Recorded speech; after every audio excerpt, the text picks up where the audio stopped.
everyone, it's Sharona from Pay or Wait. And today I'm going to be reviewing Euphoria special episode part 1, Rue. Euphoria family, are you out there? Were you ready for this? I miss you guys so much. I was so sad when they had made the announcement that literally a few days before they were supposed to start shooting for season 2, their production was shut down. Ms. Ronan and took another show away from me this year, but I was happy to hear when they announced that they're doing 2 special episodes before they can actually get back into shooting for season 2. And what a hell of an episode that it was for this week. And shout out to HBO for giving us the episode a couple of days early and not making us wait until Sunday. I appreciate it because it's way too much coming out this weekend, you know, to be staying up late trying to watch Euphoria. But I would have did it just like I did it tonight at midnight. But for those of you who are new to my channel, I basically recap the episode, give my reactions as I'm recapping, but also too, I give a review as well. I definitely want to talk about the writing from Sam Levinson for this episode, and also too, the performances from Coleman Domingo as Ali, and also too, Zendaya as Rue was absolutely fantastic. But first, let's get into the beginning of this episode. So we open up and we see that, you know, Rue and Jules are in bed together. They kissing, they loving on each other. I'm just sitting there like, Lord, why can't I just have somebody to just love on me, kiss on me, tell them they love me? It gave me the feels for a moment. But we see that they're telling each other, I love you. They're living together. It seems that this is kind of like a time jump dream sequence that is happening. And, you know, Jules is getting ready for a presentation, a fashion presentation. We see her getting her designs together and stuff, and they just look so happy together. I was just like, oh my goodness, I wish this was actually real because they too damn happy for this show. Ain't nobody happy on Euphoria. I knew this had to be a lie. So we see that as soon as she leaves, we see that Rue grabs some pills from under the bed. She starts doing drugs, and I was just like, sis, you still use it even in your like happy virtual or just daydream reality with Jules? Like, what is happening? But we see that we quickly cut back to reality where we see that Jules, that Rue is actually in a bathroom at the diner.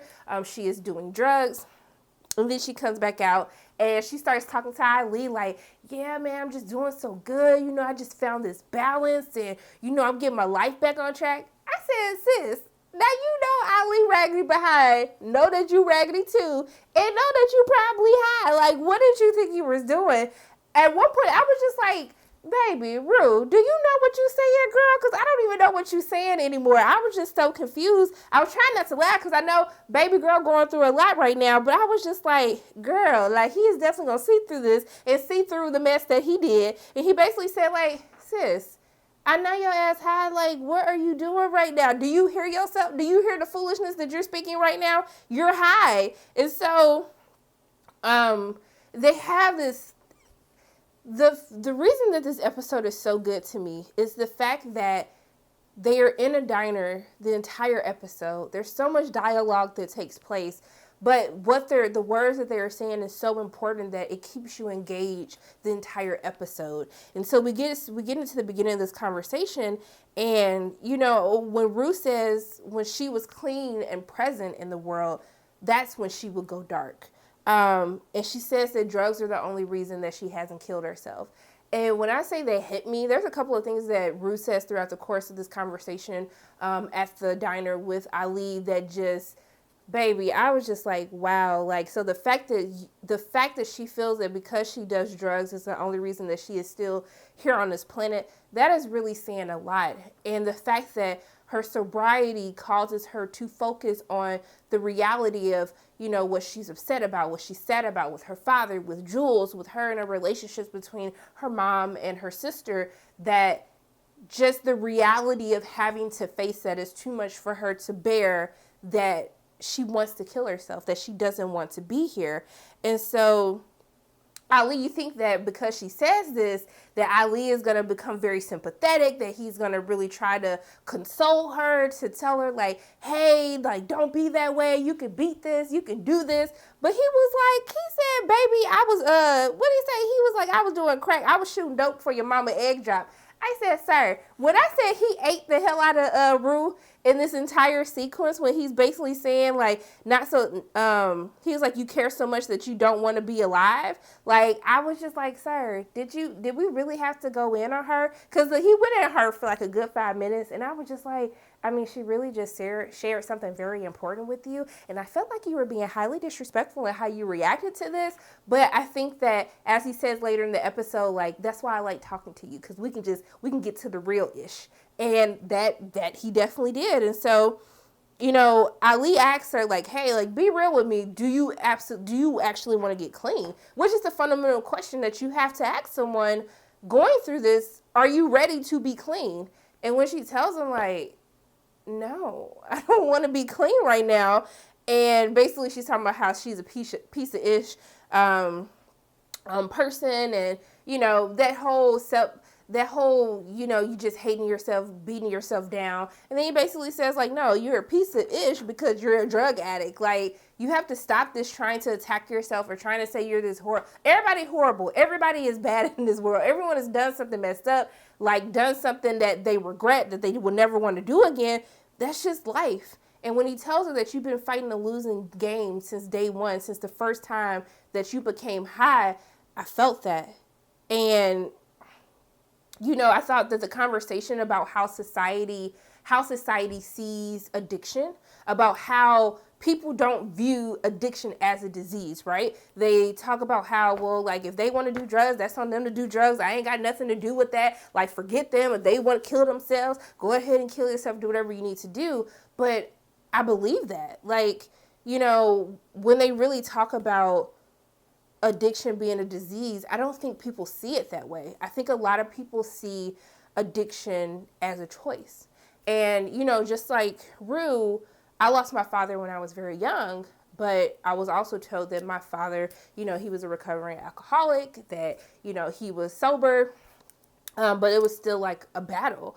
And it's hard for me to even think that the father that I know, that I remember up until he passed away, like, who would create computer games for me. He was a software engineer, all these cool things. I could never fathom that he could have been this person. But that's also to show about how you can become a different person. You can become a better version of your previous self. And I feel like that's what Ali is trying to tell her through tough love, but also too, it has to be your choice to be able to do that. But you first have to recognize what it is now for you to, or in order for you to be able to accept that this is something that you can do. And I love the back and forth, the dialogue. I love the different camera angles, how sometimes they showcase like Rue talking from the outside of the diner as they're showing her reflection through the glass. The same for Como Domingo. I think that is shot very beautifully, how they still keep this conversation intimate in the same setting, but they give you different angles to make you feel like you're changing different perspectives throughout the course of the episode. But we do learn some interesting information. They flesh Ali out as a character. We learned that Ali was not Ali. That's not his the name he was born with. He was Martin. And then when she's like, you look like no Martin. And I was like, sis, right? Because he don't look like a Martin. But he talks about how he converted to Islam. And, you know, he was like, I didn't think I looked like a Martin either. So I went with Ali. So he talks about how he converted, but also too, how he struggled, like he's relapsed as well. And she was like, I thought you'd been sober for 20 years. He was like, no, it would have been 20 years, but I was sober for 12 years and I relapsed because I started thinking that I was invincible and I've learned everything. I've run through all of these steps and I can do whatever. And he relapsed, and she was like, oh, like how long? When he said 1.5 years, I was like, 1.5 years, sir? A whole year and a half? Even Rue was like, dang, I thought you was about to say like just one time, a couple of days.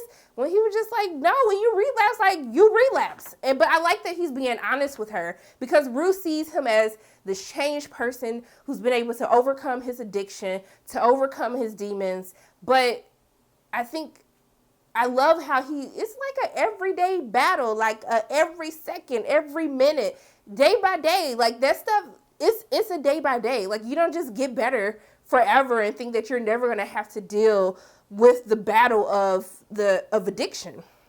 And so I like that we see that he ends up going to, no, actually, I'm not going to talk about that yet. So I like that when they have this conversation about Rue's dad dying, because I felt Rue on this as someone whose my dad died when I was 5.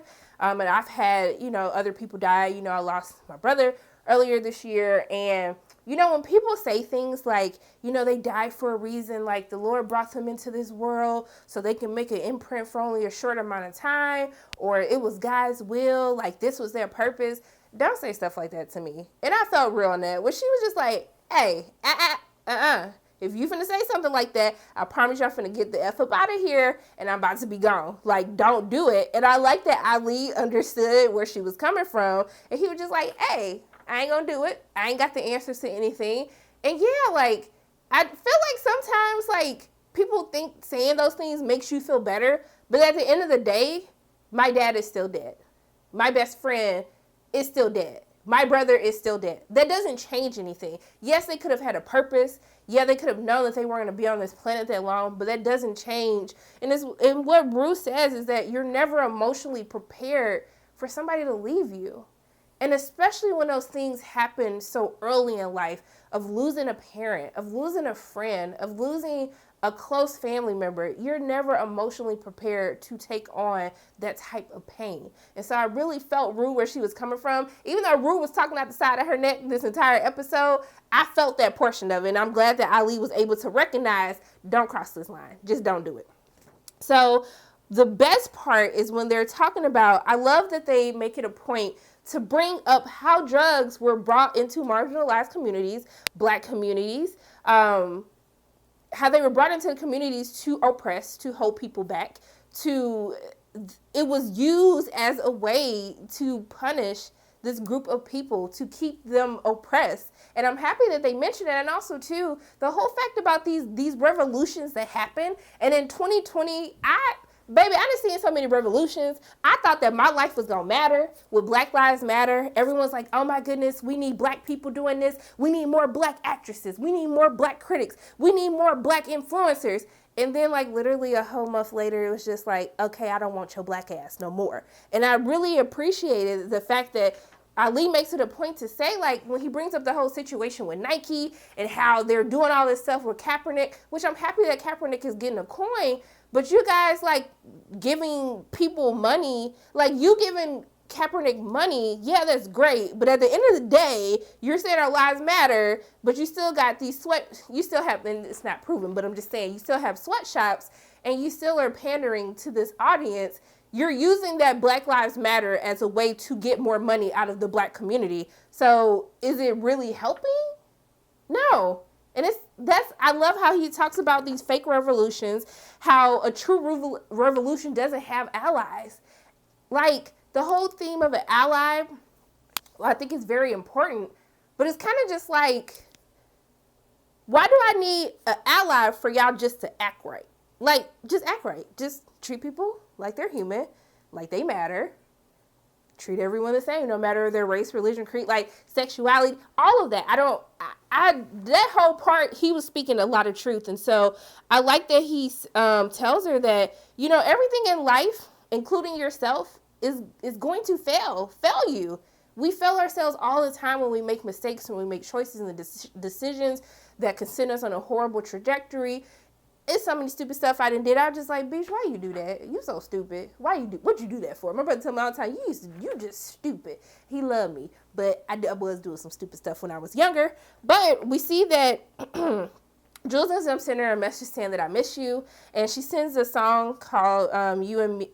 She says I miss you in the song called Me in 20 Years by Moses Sumney, which I think is so symbolic to Rue's imagination of her and Jules together in the beginning of the episode, but also to the symbolism of what would have been Ali's 20 years of sobriety. And I love how they're playing the song, and he goes outside to call his daughters. It's Christmas, and you can see the joy of just his daughter answering. But because you see that joy of him not even thinking she was going to answer, it also showcases the pain in their relationship, right?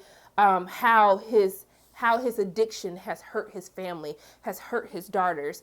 And you quickly see them arguing when he talks about he tells Imani, like, hey, tell your other sister I love her, Merry Christmas. And she's talking about, like, don't try to use me to get through to, Maria's his youngest daughter. And so, but also, too, you see that low quickly come back to a high when Imani puts her son on the phone. And you see his face just like, it literally made my heart melt and smile. I was just like, that was so well done. With the song going back to Rue, as she was just imagining them in years in advance, and when they finally make it out of their town, when they finally start living their dreams and being together. I just thought it was a very great choice of the song.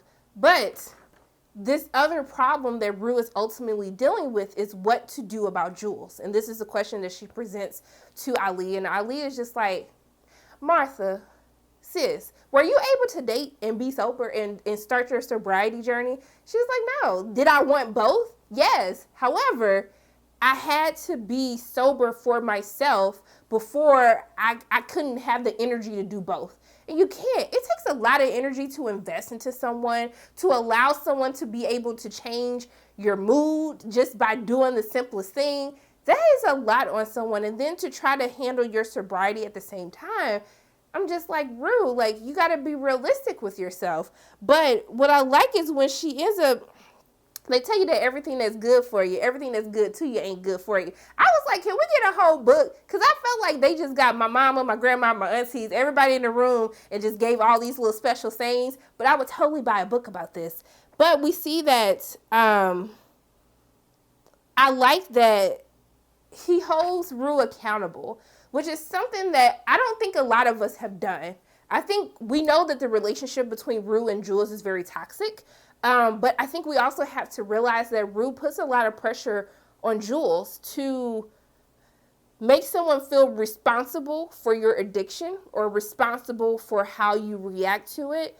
And I like that they talk about how Jules is having a hard time trying to navigate that. How do you be honest and open about your feelings about someone you do love and care about as a friend, but you can see more with, when they're so fragile that even the simplest thing, like if we all make mistakes, could set them on the deep end, could lead them to killing themselves or using again. That's a lot of responsibility that you're putting on somebody. And I think that we've all contributed to saying that Jules is toxic, but Rue is just as toxic as well. And I'm happy that Ali calls her out on this when she was like, this is all Jules' fault. And I said, girl, come again? And even Ali was looking at her like, I'm sorry, maybe I missed it. Y'all was in a relationship?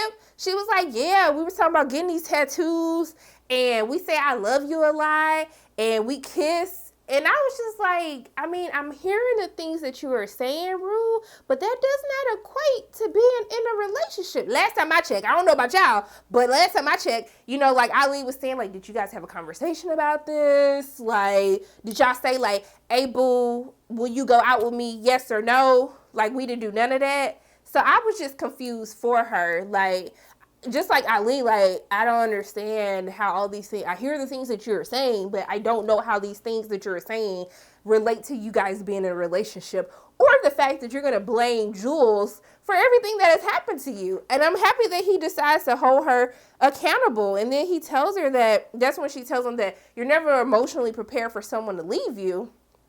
And then he tells her that, like, drugs change you as a person. It fundamentally changes who you are. It changes your morals, things that you said you would never do before because you're on drugs. Like, oh yeah, that's cool. Like Rue was talking about how she hates herself for, trying to, like, hitting her mom, pulling the glass out on her, saying that she was going to kill her. But him saying that, I love, and I took a picture of this because I want to make sure I get this quote right because this needed to be said. And so I love that he makes this statement saying that that's why the world keeps getting worse. People keep doing shit we deem unforgivable, and in return, they decide that there's no reason to change. So now you got a whole bunch of people running around that don't give a F about redemption. And I was just like, bruh, if you didn't tell the whole truth and nothing but the truth, I was just like, somebody give him an Emmy just for speaking realness right there. I guess you should really give Sam the Emmy for writing it, but then Coleman for delivering it the way that it needed to be delivered. And that's the thing, like, we get down on ourselves and we feel like, oh my God, and it messed up so bad, like it ain't nothing else I can do, so I guess I should just commit to being an F up at this point in time. But that's even with when we talk about cancel culture, like, oh, they cancel, okay, but aren't we supposed to let them be able to change? Like, I'm just saying, I thought, like, you do something wrong, then you figure out where you went wrong and you just do better to redeem yourself. But I guess that's just the society that we live in. But we see that he talks about how he became violent when he was married, they had their 2 daughters. He became violent, became the person that he never said he would want to be. He always saw his dad put hands on him. He thought about different ways that he would kill his father. And then he became the very thing that he despised himself. And that's why he has the rift with his daughters, but especially the youngest daughter who can't get past what he's done to her mother. And so what really hit me is when she told him, like, hey, I just really don't plan on being here that long. Like, she knows that at some point in time, I'm going to take my life because I can't deal with what is happening. And the way that he responds to her by asking, how do you want your mom and your sister to remember you? And I was just like, wow, that is a heavy question. And then when she responds, as someone who tried really hard to be somebody I couldn't, I was just like, the acting of Zendaya, she said, baby, let me show you why I am Emmy award winner Zendaya on this show. Let me show you. The acting in this episode is just top notch. The dialogue, the delivery. Coleman Domingo will forever continue to be underrated, and I really need people to put some respect on his name about how talented of an actor he is, about how engaging this episode is through the delivery of Ali and the conversation between him and Rue as they talk about how they can just be real with each other. They don't have to pretend that they're these nice people or pretend to be the person that the world wants them to be. And I just think it's so fantastic. The fact that this all takes place in a diner and I felt engaged from beginning to end. We even got to see a glimpse of Jules in the episode and really hold Rue accountable for her part in the toxicity of the relationship between her and Jules. This episode was just great. And only one more episode and then I have to go back into my depression of not being able to watch Euphoria. But yeah, the dialogue, just how it's shot, the whole phone conversation with Ali and his daughters with that song, and just the look on Rue's face as they're just sitting in the car driving in the rain. It was just fantastic. I'm gonna stop rambling y'all because I need to take my behind the bed. Like, I ain't gotta be at work in a couple of hours. So those are my thoughts on Euphoria special episode part 1. Rue, as always, my name is Sharana from Pay Your Weights, and if you like what you saw today, make sure you hit the like button, hit subscribe, share this video with your friends, and make sure you hit that notification bell. And I love you guys 3000, and until I see you again.